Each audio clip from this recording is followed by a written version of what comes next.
Hello everyone, welcome back to my YouTube channel enhance education. हम कर रहे हैं चैप्टर 4 डिटर्मिनेंट एनसीईआरटी का क्लास 12th मैथमेटिक्स के लिए, और हम ये देख रहे हैं content for CBSE and IIT JEE के लिए। ओके, ये जो है आपके मिसलेनियस एग्जांपल्स हम इस लेक्चर में करेंगे। ये इस प्लेलिस्ट का लेक्चर नंबर 9 है। पिछली सब एक्सरसाइज कंप्लीट हो चुकी हैं, जिसका आप प्लेलिस्ट में पीछे देख सकते हैं। तो चलिए हम स्टार्ट करते हैं, और ये हमारा पहला एग्जाम्पल है, ठीक है ना, मिसलेनियस का एग्जाम्पल 30। और इस क्वेश्चन में आपसे पूछा है कि आपके पास ए बी सी, ठीक है, ये पॉजिटिव नंबर्स हैं, अनइक्वल हैं। हमें शो करना है कि दिस डिटर्मिनेंट जो है वो नेगेटिव आएगा। तो इस डिटर्मिनेंट को हमें सॉल्व करना होगा। सॉल्व करने के लिए मैं अगर इसमें ट्रांसफॉर्मेशन लगाऊं इसको सिंप्लीफाई करने के लिए, तो मेरे को समझ में जो आ रहा है कि मैं सभी रोज को अगर इकट्ठा कर देता हूं, that is R1 plus R2 plus R3, तो ये डिटर्मिनेंट क्या हो जाएगा, then determinant is equal to, देखिए सब में ऐसा करने से a plus B plus C आ जाएगा सभी रो में, सॉरी फर्स्ट रो के अंदर सभी एलिमेंट में। इसको मैं कॉमन ले लूँगा, that is a plus B plus C common आ जाएगा। अब सिंप्लीफाई हो जाएगा जो मुझे चाहिए। देखिए किसी भी रो में या किसी भी कॉलम में अगर वन वन वन क्रिएट हो जाए, ठीक है, तीनों वन आ जाए तो सिंप्लीफाई हो जाता है। तो मैं इसको अब क्या करूँगा, नेक्स्ट स्टेप मेरा होगा कि मैं अब इसमें दो ज़ीरो क्रिएट कर सकता हूँ। दो ज़ीरो क्रिएट करने के लिए मुझे क्या करना है, अब मैं C2 में माइनस कर दूंगा C1, ओके, और साथ में C3, तो C3 में माइनस कर दूंगा C2। तो ऐसा करने से दो ज़ीरो आ जाएंगे मेरी फर्स्ट रो में, और ये डिटर्मिनेंट हो जाएगा मेरा a plus B plus C, तो एज इट इज़ है। तो अब डिटर्मिनेंट क्या हो जाएगा 1, ये हो जाएगा 0, ये हो जाएगा 0, इसमें कोई चेंज नहीं है तो इसको ऐसे लिखेंगे। तो ये हो जाएगा c माइनस बी, ये हो जाएगा आपके पास a माइनस सी, ये हो जाएगा a माइनस सी, और ये हो जाएगा b माइनस ए। बस इसको फर्स्ट रो के अलोंग हम एक्सपेंड कर देते हैं, हम फर्स्ट रो के अलोंग एक्सपेंड करेंगे। तो देखिए सिंप्लीफाई होकर अब ये हो जाएगा a plus B plus C, okay. अब ये जो है पहले मल्टीप्लाई करेंगे इस ब्रैकेट को, तो ये हो जाएगा बी सी माइनस ए सी, उसके बाद minus B square and plus A B. अब इसको माइनस के साथ मल्टीप्लाई करेंगे तो हो जाएगा minus A square minus C square and plus two A C, okay.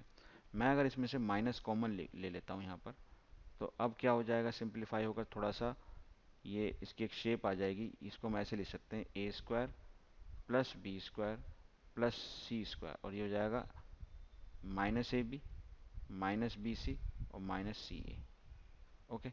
Now what is the next, अब मैं इसमें क्या करता हूँ, अगर 2 से डिवाइड कर देता हूँ, 2 से डिवाइड कर देता हूँ और इस ब्रैकेट को 2 से मल्टीप्लाई कर देता हूँ, तो ये ब्रैकेट हो जाएगा मेरा 2a square plus 2b square plus 2c square, और ये जाएगा minus 2ab minus 2bc minus 2ca। तो इस ब्रैकेट को अगर आप ध्यान से देखें, इस ब्रैकेट को अगर हम ध्यान से देखें तो क्या होगा, मैं अब इसको डिटर्मिनेंट को ऐसे लिख सकता हूँ, that is minus of half, है ना, a plus B plus C.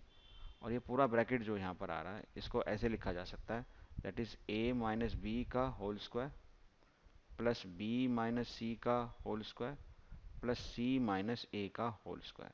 तो यही टर्म सारी आएंगी इसको एक्सपेंड करने के बाद, ठीक है। अब इसको अगर आप गौर से देखते हैं तो पहला यहाँ पर नेगेटिव है, उसके बाद half and A plus B plus C, तो आप देख रहे हैं यहाँ पर A plus B plus C आपको दिया हुआ है कि सभी पॉजिटिव हैं, तो इनको ऐड करेंगे तो ये भी पॉजिटिव आएगा, यानी ये आपका आ जाएगा पॉजिटिव, ठीक है। उसके बाद ये जो टर्म है जिसमें सभी तीनों टर्म स्क्वायर में हैं, तो ये कभी नेगेटिव नहीं आ सकता, यानी ये वाली टर्म भी आपकी पॉजिटिव आएगी।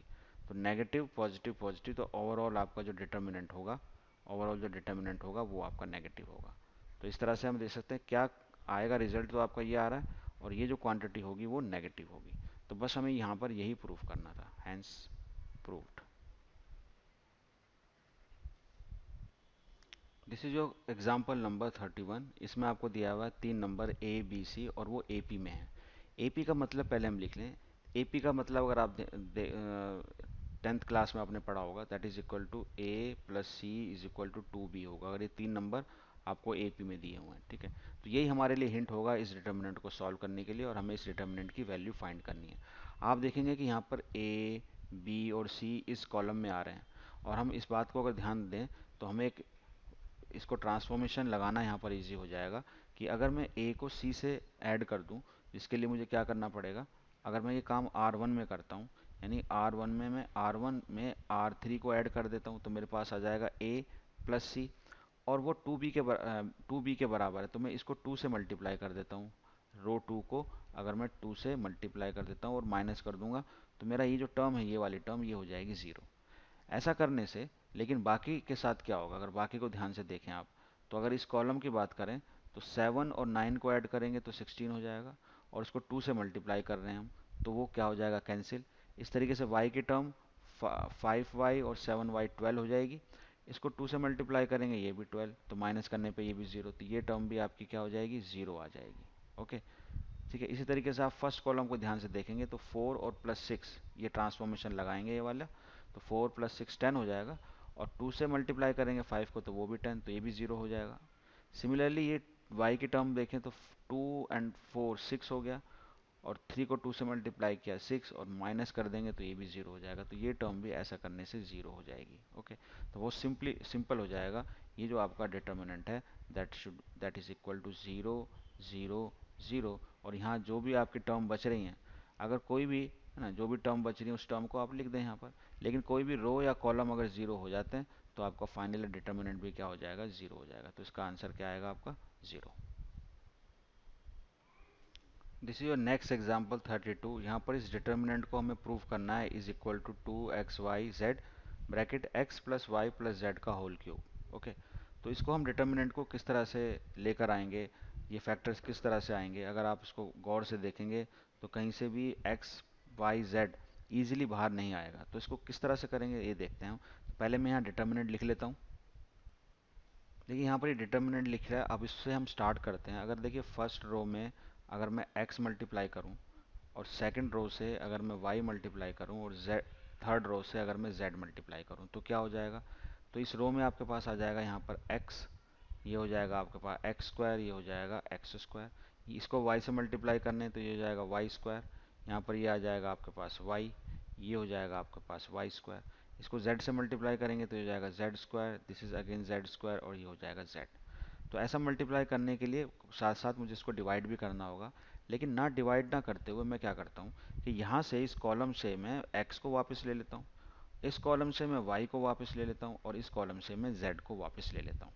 ओके, ऐसा अगर करूँगा तो मुझे ना किसी को मल्टीप्लाई करना होगा और ना कुछ डिवाइड करना होगा। ठीक है, तो अब ऐसा करने से डिटर्मिनेंट पे क्या फ़र्क पड़ेगा, यानी मैंने एक रो के रास्ते तो दिया एलिमेंट्स, और कॉलम के रास्ते उसको वापस ले लिया।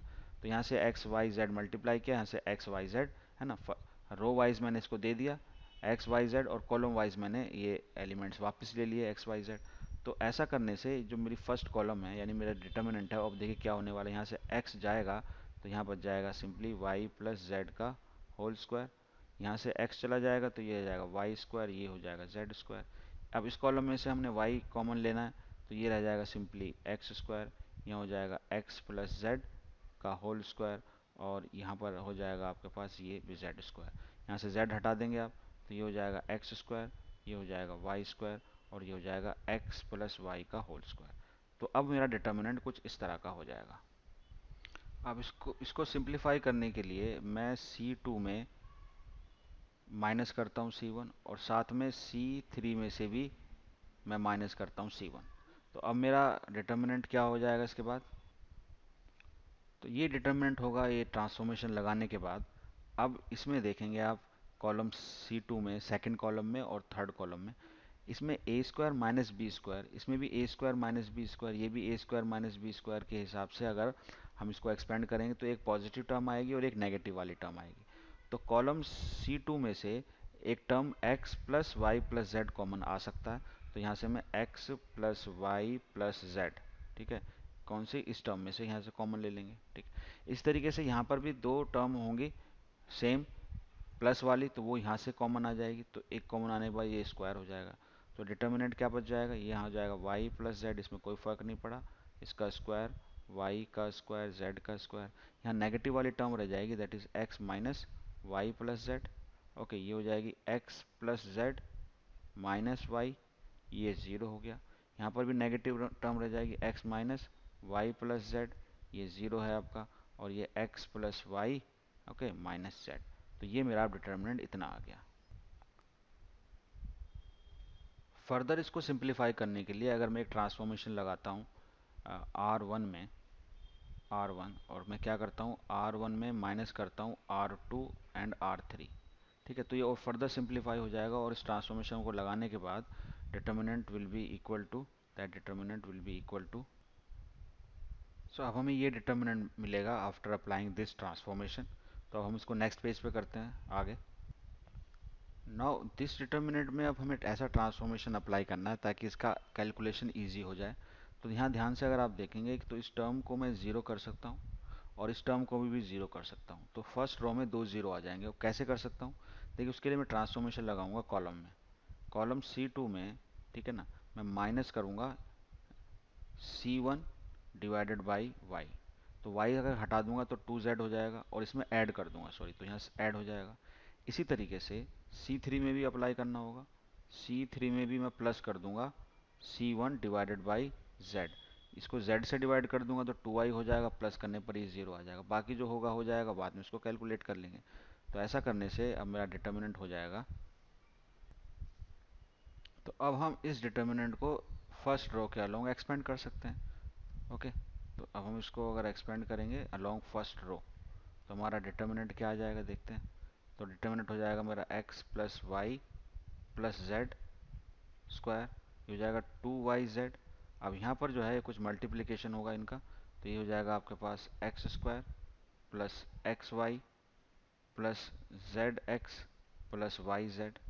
अच्छा, इन दोनों को मल्टीप्लाई करेंगे अगर माइनस के साथ, तो ये हो जाएगा आपके पास माइनस वाई जेड। ओके, तो ये कैंसिल हो जाएगा।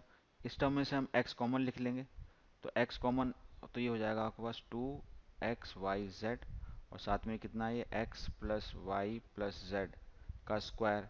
लेकिन यहाँ कॉमन लेने से यहाँ पर भी बच जाएगा x plus Y plus Z, तो इसकी पावर कितनी हो जाएगी क्यूब। ठीक है, तो यही हमारा आना था, ठीक है ना, that is equal to right hand side. तो यही हमें यहाँ पर प्रूफ करना था, hence proved. Now this is your example 33। अब इसमें दो मैट्रिक्स का प्रोडक्ट को कहा कि इसको यूज़ करें, और उसके बाद हमें इस लीनियर इक्वेशन को सॉल्व करना है। यानी सॉल्व करने का मतलब है कि हमें यहाँ पर x, y और z ना, थ्री वेरिएबल हैं, तो इनकी इसकी वैल्यूज़ हमें फाइंड करनी है। तो ये जो इन्फॉर्मेशन है it is sufficient for us to solve this equation. हम पहले इसने काफ़ी क्वेश्चन कर चुके हैं, क्योंकि हम इस लीनियर इक्वेशन को लिख सकते हैं ax is equal to b। तो मैट्रिक्स मेथड से हमने काफ़ी इस तरह की प्रॉब्लम को सॉल्व किया है। ठीक है, जहाँ पर a जो होता है, a is a matrix of coefficients of x, y and z। तो ये हो जाएगी आपके पास 1 -1 2, दिस इज आप हो जाएगा 0 2 -3, दिस इज 3 -2 4। ठीक है, ये हमारी मैट्रिक्स होगी a। और यहाँ पर जो मैट्रिक्स है कैपिटल X, है ना, जो हमने पहले किया था इस तरह के क्वेश्चन, तो उसमें तीन वेरिएबल हो जाएंगे x, y, z। और मैट्रिक्स बी जो है, जो हमने लिखी है A X is equal to B, ये कांस्टेंट होते हैं, डेट इज 1 1 एंड 2। तो थोड़ा सा यहाँ करेक्शन भी कर लें कि यहाँ पर जो है ये एक्चुअली यहाँ पर क्वेश्चन में वन है, माइनस है, ये भी माइनस है, ये भी माइनस है। इसके अलावा this is -2 and this is -3 minus, तो ये थोड़ा करेक्शन है इसमें। ठीक है, तो नहीं, इन दोनों को मल्टीप्लाई कर कर हमें इसको सॉल्व करना है। तो आप देखें ये जो आपकी मैट्रिक्स पहली वाली दी हुई है ये ए मैट्रिक्स ही है। ठीक है, यहाँ पर ए मैट्रिक्स जो हमने लिखी है ये यही है, और ये किसी दूसरी मैट्रिक्स के साथ मल्टीप्लाई हो रही है, और मल्टीप्लाई हमें करना है और उसका यूज़ करना है। ठीक है, तो हम मैट्रिक्स मेथड से इसको कैलकुलेट कर पाते थे, जिसके अंदर हम ए एक्स बी का यूज़ करते थे। ठीक है, और हमारा जो आंसर होता था वो किस तरह से निकालते थे हम, that is X is equal to A inverse into B. तो इसका यूज़ हम कर लिया करते थे, इसके लिए हमें ए इनवर्स निकालना होता था। लेकिन पहले हम इसको, we are now bound to use this product, देखते हैं इसको प्रोडक्ट को यूज़ करने के बाद आ क्या रहा है। तो मैं इन दोनों को पहले यहाँ पर दोनों मैट्रिसेस को यहाँ मल्टीप्लाई करता हूँ। देखिए यहाँ पर मैंने जो हमें दो मैट्रिक्स मल्टीप्लाई करने के लिए दी थी, तो हमने यहाँ पर रो बाय कॉलम का यूज़ करते हुए इन दो मैट्रिक्स को मल्टीप्लाई किया, और ये जो है आइडेंटिटी मैट्रिक्स के बराबर आ रही है। तो अगर आप ध्यान से देखेंगे यहाँ पर ये जो मैट्रिक्स थी हमारी पहली जो लिखी हुई, ये तो ए मैट्रिक्स है, यानी ए मैट्रिक्स है। ठीक है, और ये मल्टीप्लाई किया, और हमारे पास मल्टीप्लाई करने के बाद, है ना, किसी मैट्रिक्स के साथ मल्टीप्लाई किया और आइडेंटिटी मैट्रिक्स आ रही है। अगर हम किसी मैट्रिक्स को किसी ऐसी मैट्रिक्स, किसी भी मैट्रिक्स के साथ मल्टीप्लाई करें, और अगर वो आइडेंटिटी मैट्रिक्स आ जाए, तो ये हम पहले पढ़ चुके हैं कि वो ऐसा तभी होगा जब ये जो मैट्रिक्स है जहाँ पर मैंने क्वेश्चन मार्क लगाया, एक मैट्रिक्स ही होगी वो भी, और वो मैट्रिक्स क्या होगी, that matrix would be the inverse inverse of this matrix, यानी यहाँ पर जो आएगा वो क्या आएगा, इसका इनवर्स ही होगा, तो ये जो आएगी वो इनवर्स होनी चाहिए। अल्टीमेटली हुआ क्या कि हमें ए इनवर्स यहाँ चाहिए था इस मेथड में, इस इक्वेशन को सॉल्व करने के लिए, जिसको हम फॉर्मूले से फॉर्मूला लगाने के बाद यूज निकाल पाते थे, which is equal to A inverse adjoint of A, है ना, divide by determinant of A. तो इस फॉर्मूले का यूज़ किया करते थे हम, ठीक है। लेकिन अभी हमें इसकी ज़रूरत नहीं पड़ेगी, क्योंकि ए इनवर्स हमारा इस नॉलेज से, इस कंसेप्ट से मिल गया कि हम अगर ए मैट्रिक्स को किसी मैट्रिक्स के साथ मल्टीप्लाई करें और वो आइडेंटिटी मैट्रिक्स आ जाए तो हमें ए इनवर्स ही मिल गया यहाँ पर, ठीक है, क्योंकि वो ए इनवर्स ही होगा। तो this this matrix is nothing but the inverse. तो यहाँ पर जो इन्फॉर्मेशन दी है इससे हमें यह हेल्प मिली कि हम ए इनवर्स निकाल पा रहे हैं, हमें यहाँ फॉर्मूले की इस्तेमाल करने की ज़रूरत नहीं हुई। तो हमारे पास अब ए इनवर्स आ गया है। तो अब हम फॉर्मूला लगा सकते हैं अपना, x is equal to A inverse of B. तो हम ए इनवर्स की जगह हमें ये जो दी हुई है मैट्रिक्स ये रखेंगे, दैट इज 2 0 1 9 2 -3 6 1 -2, ठीक है, और उसको बी मैट्रिक्स से मल्टीप्लाई कर देंगे। तो बी मैट्रिक्स हमारी ये वाली है, दैट इज 1 1 2 1 1 2, ओके। तो इसको मल्टीप्लाई कर दें रो बाई कॉलम से, तो -2, ओके, +0 एंड +2, देन 9 +2 -6, और ये हो जाएगा आपके पास 6 +1 -4, ठीक है। तो वैल्यूज़ आ जाएंगी इसमें मैट्रिक्स में हमारे पास। पहली तो वैल्यू आ जाएगी 0, देन इट इज़ 10, ये हो जाएगी आपके पास 5, तो ये हो जाएगा आपके पास 7 4 दैट इज़ 3, ठीक है। तो अगर आप इसको कंपेयर करेंगे x से, x क्या है, एक मैट्रिक्स, यानी ये हमारे पास आ गया अल्टीमेटली, x है हमारे पास x y z, okay, and that is equal to 0 5 3। तो जो हमें सॉल्व करना था, तो x की वैल्यू हमारे पास आ गई 0, y की वैल्यू हमारे पास आ गई 5, और z की वैल्यू हमारे पास आ गई 3। तो this is the solution to this question. तो हम इसको लिख सकते हैं, ये this is the answer to this question. Now this is your example 34, okay. अब इसमें क्या करना है, हमें इस डिटर्मिनेंट को हमें इस डिटर्मिनेंट के बराबर प्रूफ करना है। इसमें एक फैक्टर है और एक अनदर डिटर्मिनेंट है। तो इसको देखिए मैं क्या करता हूँ, मुझे यहाँ पर चाहिए 1 - x²। तो फर्स्ट रो के अंदर ये बी एक्स है, यहाँ डी एक्स है, और यहाँ क्यू एक्स है, यहाँ बी है, यहाँ डी है, और यहाँ क्यू है। अगर मैं इसको x से मल्टीप्लाई करके इसमें से माइनस कर दूंगा, तो बी एक्स से बी एक्स, डी एक्स से डी एक्स, और क्यू एक्स से क्यू एक्स कट जाएगा, और यहाँ पर जो है मेरे पास फैक्टर भी आ जाएगा। तो मैं क्या करता हूँ, यहाँ पर मैं ट्रांसफॉर्मेशन क्या लेता हूँ, R1 में ट्रांसफॉर्मेशन करता हूँ मैं। ये हो जाएगा R1 - R2। तो R2 को मुझे किससे मल्टीप्लाई करना है, x से मल्टीप्लाई करना है। तो मेरा डिटर्मिनेंट अब हो जाएगा दैट डिटर्मिनेंट, अच्छा, अब ऐसा करने से a हो जाएगा और ये ax² आ जाएगा। तो मैं यहाँ पर a कॉमन लिखकर इसको डायरेक्टली क्या कर सकता हूँ, a - x²। इस तरीके से ये वाली टर्म हो जाएगी आपके पास c, और ये हो जाएगा 1 - x², और ये लास्ट ये हो जाएगा p कॉमन ले लूँगा तो 1 - x², ऐसा हो जाएगा।